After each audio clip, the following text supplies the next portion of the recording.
Hey folks, this is JB Wolf from Real Estate Alliance Group. Wanted to take a few moments of your time to talk about an incident that occurred a few days ago in regards to a home investor and a home inspector. A little bit about myself. I'm a state certified general contractor, a state certified home inspector, and a investor as well.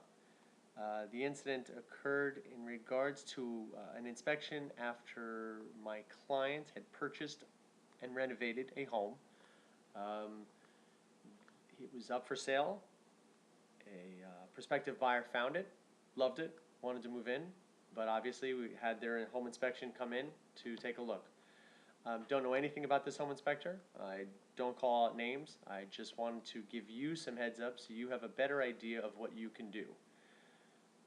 The investor got the report back and was pretty troubled by a repair cost of $4,500 that came along with the inspection in regards to a truss repair.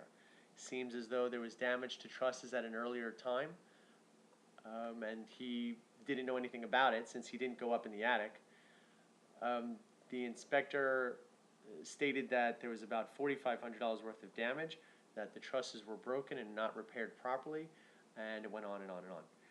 The investor, who's a friend of mine, gave me a call, said, Jeff, I've got a problem here. I'm trying to figure out what to do. I'm figuring I should just spend the extra money and get it done, take it out of my profits, or try and find a better way to resolve it.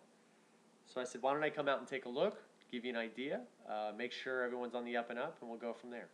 He said, great. Set it up, came out a few days later, which was actually yesterday. Came out, took a look at the trusses, met with the inspector on the project.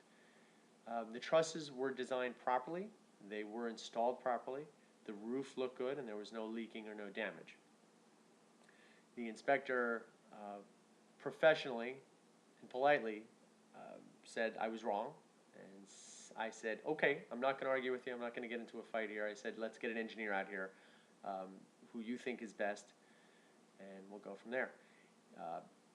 Later that afternoon, yesterday, he came out, met with us, went up in the attic and said the trusses were fine. They were done properly, and it's everything he would have called out as prescribed in an engineering documentation for permits. No one ever looked up the permits either. So it was funny, as this all was going on, the investor went and looked up the permits, and sure enough, there was a permit that was pulled for truss repair. He didn't tell me how long ago or whatnot, but there was a truss repair in there. So my point of this video is just to explain that not always is the inspector's inspection the last word. You should look at those with a discerning eye. Make sure you understand what you're reading. Don't just say, yep, go ahead and fix that, or take $2,000 off, or take $100 off because you're so hungry to get that deal. If you're that worried about it, then okay, you know what? If it's your money, you make the decision, you make that call. But if you're really not too sure and you really want to make sure of something, call another, call a friend, reach out on Facebook. You've got to have someone out there who's got your back, especially if you're an investor, who can give you a hand and explain a few more things in detail, and maybe just figure out how to save that $4,500. That's pretty much it. Just wanted to spend a few moments and tell you about that story. Again, my name is JB Wolf from Real Estate Alliance Group. If you have any questions or are interested to talk about this or any other subject regarding investments, I'm sure you can respond to this, and we'll get back to you as soon as we can. Have a great day. Speak to you next time. Bye.